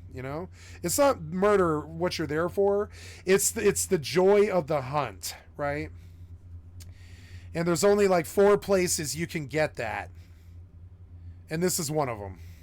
Let me introduce this video. This video is going to be a comprehensive review. It's going to be a little bit long, but let me promise that I will try to make it as concise as... But see, okay, so like I'm going to talk out of the other side of my mouth, though. I might have talked you out of the only place you truly belong. You understand? I'm going to say it again. Yes, I might have saved you the $40, but I also might have talked you out of the only place you ever belonged. So just, just understand, like, there is people who belong on these games. You might be one. I don't know. As I can. I don't know that. That's up to you. So like take the hex warning, don't buy. Take the Metacritic warning, don't buy. Metacritic for Mortal 2. Watch this, right? Not too good. You're gonna see. Yeah, still not. 2 years later, and the only reason this thing doesn't have a 40 is because he still won't launch the game. He won't launch the game, and because he's terrified of this, right? He's terrified of it. And there you go. So, and that's all I have to say about this. So, I would not be a good Rust player. I would not be a good EVE Online player. I would not be a good Mortal player. I would not be a good Fortnite player if, like, I didn't tell you that it might be it might be where you belong. It might be what you've always been looking for. Tarkov might be where you belong. I've met some people that it was where they belonged. So understand now. I'm going to hit you now that I've got the cold, hard theft, financial bully, cyber bully, like vocal bullying reality that Mortal and EvE and Rust is, right?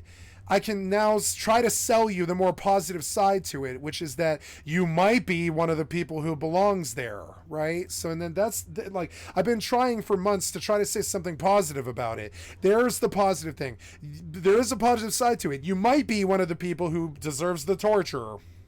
If you're interested in a specific topic, look at timestamps in the description or just scroll along the timeline for something specific. But I'm going to go ahead and start with... So this guy, I like him. His name is Demo Man 0351. He's got 20,000 subscribers. We can trust him. He's making not a living, but he's making a hobby. He's paying for his hobby of Mortal 2. He's paying for his monthly. He's living off of Mortal 2. He's got more subs and shit than me. He's actually like bona fide. And he wrote this with he wrote every word. He also waxes intellectual, which is good because he wanted to speak about it in the moment and stuff. But this guy actually wanted to give like a masterpiece review, or I wouldn't put you through this. This is a masterpiece review of Mortal. He said what the truth was. Myself. Who am I? And on top of it, it's only 11 days old. So it's very, very, very current. He's talking about the Mortal you're going to experience today. Where have I been? What are my accolades within the game? Let me just start by saying that I've done everything that you can do in this game, and then some. I've played this game around 4,000 hours over the course of a year. We're going full ultra for Fortnite. Full ultra settings. That is a lot of time within the game. So I've done everything in the game from solo play as a total noob coming in with no friends and nobody to play with, to small group play, up to starting and building a guild from the ground up that was largely successful all the way to the highest echelons of the game. The guild Black Priest lasted for about a year. We secured World First in the Necro Dungeon, which was the first and only dungeon they've added to the game since launch. Yep, and so by the way, the game has no dungeons. There's no content. When I say empty, I mean empty. As in, no dungeon. I think I bet you're probably thinking, oh, he's wrong. He just didn't experience it or didn't wait long enough to see it or something. No, I did actually roam that world for like 20 hours and shit. Really looking for something at all. And there's only trees, grass, and land. That's it. There's no dungeons. There's no content in this game. You have to make it yourself. It's coming from nothing. We also built an alliance. Haven has content. Haven definitely has content. Haven is a very good experience, actually. I think Haven is like a 9. Haven's great. If you were to tell somebody, if you were to buy Mortal 2, it would be for Haven. Haven's good. Haven's okay. Haven's the demo. Their demo is worth $40. You can have a lot of fun in that demo. It's a good demo. But you got to pay monthly. Jesus Christ. I keep going in circles, but you got to pay it monthly. No, the frame rate limit needs to be 120, not 60. No, 120. You seem really laggy now. I don't know. Apply. And then now suddenly you seem really shitty.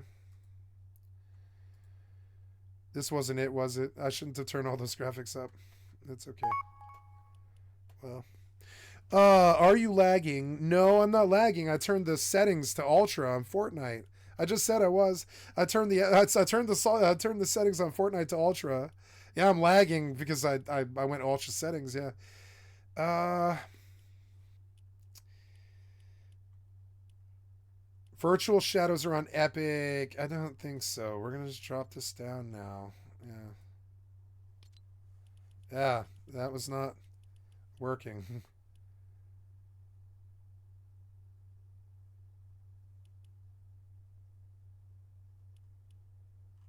All the rest of it's probably fine. But that was not okay. Yeah, see? Yeah, there we go. Cool. Alright, so take me into this Lego Fortnite now.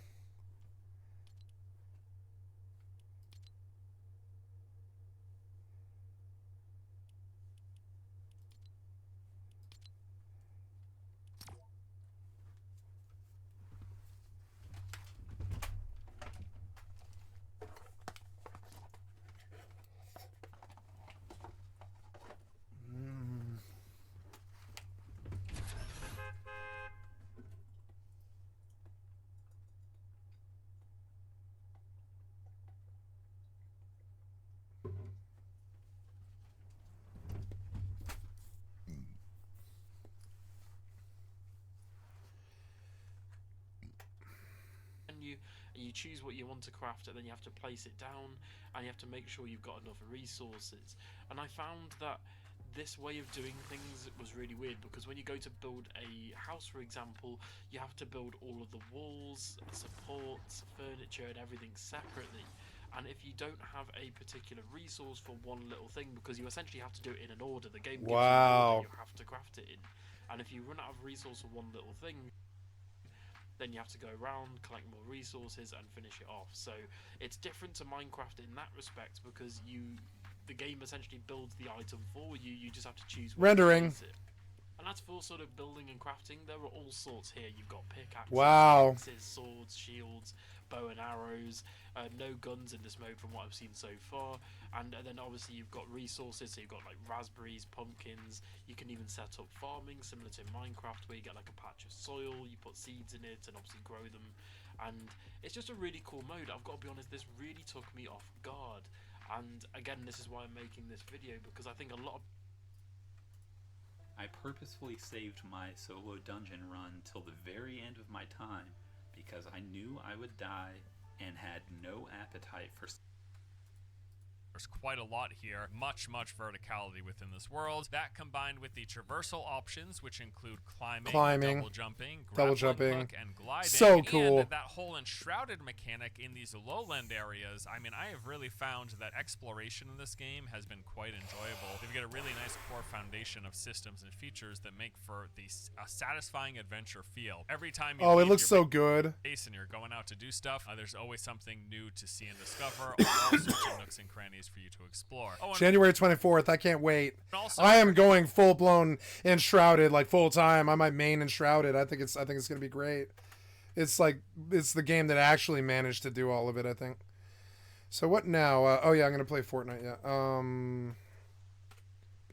Forgot to mention, but the entire world and all of its structures are also voxel based, meaning that you can destroy or at least put some sort of... cool. It's like the new Minecraft. This is the new Minecraft. This is the game that I want to make my my fortune off of, maybe. Of an impact on most things within the environment, allowing you to create new routes, open up access to hidden treasures, or get around otherwise inaccessible paths. So cool. A cool. bunch of freedom of variety while exploring here. Now, beyond the world and the exploration, the other thing that I think this game does fairly well, and one of the main focal points, is its combat. It is a fairly basic, but I would say well-executed action combat system. There's a variety of different weapon types. Swords, axes, shields, bows, wands, and staves are some of the things that we've seen thus far in our playtime. Each one of them has a single, simple attack chain combo, but just one. There is no like light and heavy attack, mixing, alternating between the two. No, you just hit the attack button, and then it will swing or shoot, and the melee weapons will have like a 3 to 4 swing chain before resetting, starting over again. So depending on the weapon that you're using, you're going to have some sort of attack,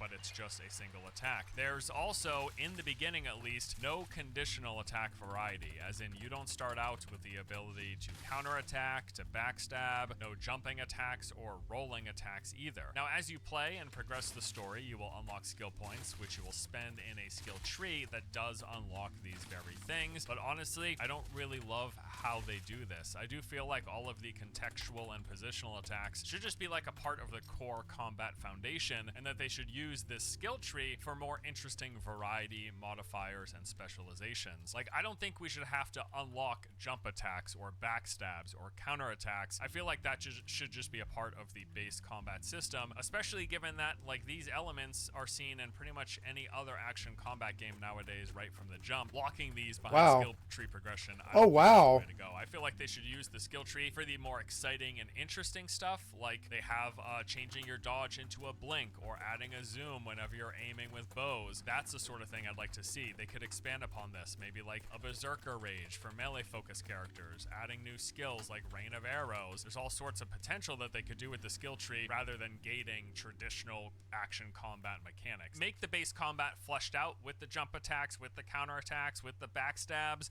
and then make the skill tree for much more interesting things. That would be my personal preference. With that said, though, you do at least start with the ability beyond the basic attack. You've got the access to a dodge roll, a block, and a parry, which does add some defensive play in between just spamming basic attack. Parrying in particular is very useful as it will temporarily stun an enemy, and this has a very generous timing window. I am not always good at parries in action games. I almost never miss a parry here. It's very, very, very generous. But you take that basic layer, and once combined with the other abilities, when you finally do unlock them, at that point, combat actually starts to feel really good. I would say traditionally, survival games, at least in my experience, tend to have somewhat floaty or janky combat when compared to other like straight up action focused RPGs. But the combat in Enshrouded actually feels way better than what I expected and what I'm used to for this genre. It is pretty well done. The animations, the sounds, the impact, there's a little bit of movement to attacks, allowing you to keep up with enemies. I would say the feel of combat is pretty solid, especially coming from an indie studio. I was quite impressed. And that is great. Indie studio, they're gonna knock it out of the park. They're gonna be so famous, like the Minecraft people. Who's that, Zynga or whatever? I forget. We got a big game. We got a couple big games coming. Enshrouded is coming on the 24th. That's going to be so big.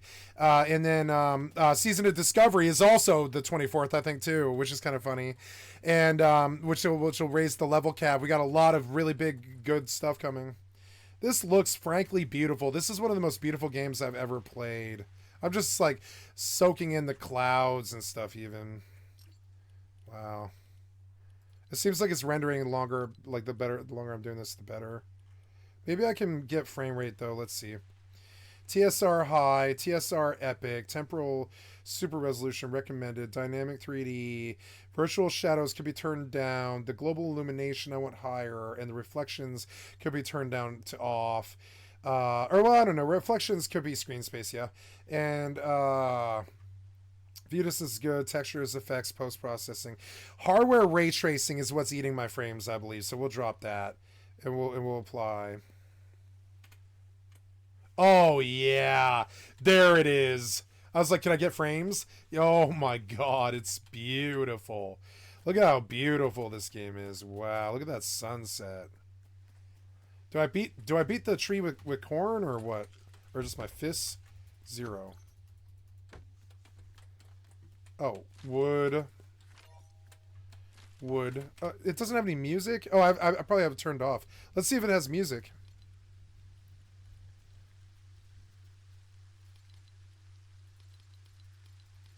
A little louder now.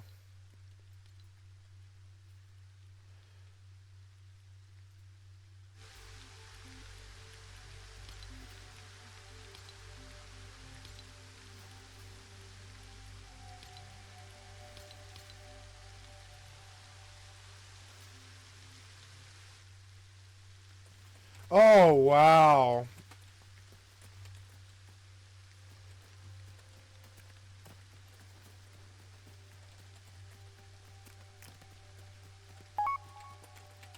Oh, yeah. Got the nice frames and the... Gotta say this, Fortnite's got the money to really do the graphics right. Beautiful game. Thank you for telling me about this, number 2. I had no idea. Collect wood. I gotta change my title. Oops. Shit. I'm finally in and ready to play. So we're changing the title. You're alive. Monetization home. You're live. Manage stream. Edit. And Rust Hardcore Zombies. WoW. Saw Rogue. EVE Online. I'm doing Fortnite. Lego. First time.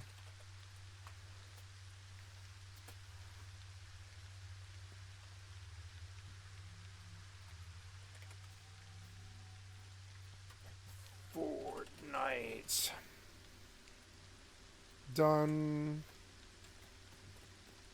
Oh, I think this plays well with others, but it's also doing something that I don't like, which is I need you to run in window, but you're not. Maybe it's okay, actually. I think it's okay. Oh, it isn't windowed in 1920. Okay. But it's like making it bigger, so. Corn and raspberry. Eat.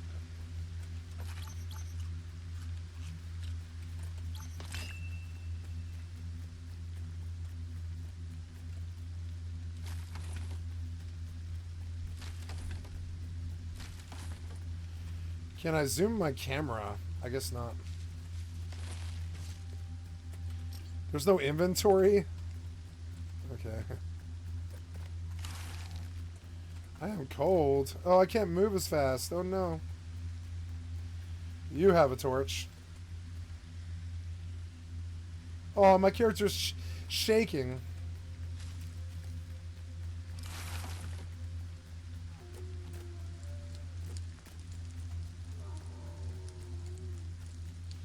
Wolves.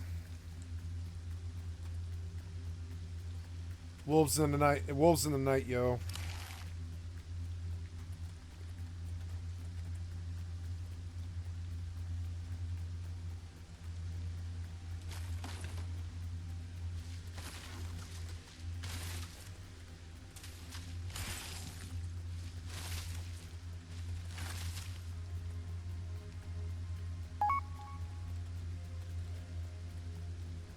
Okay.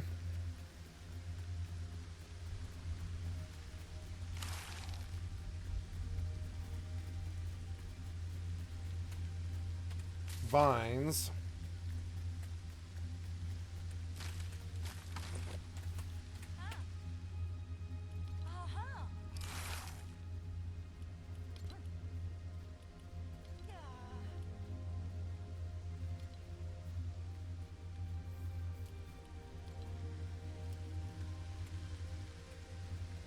C is crouch.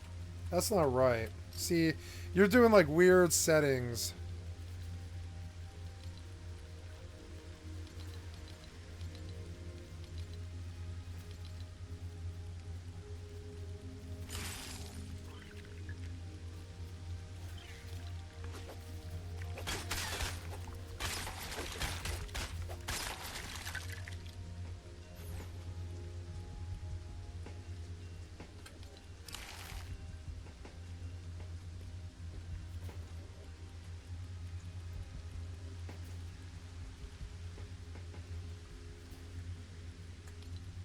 Open menu.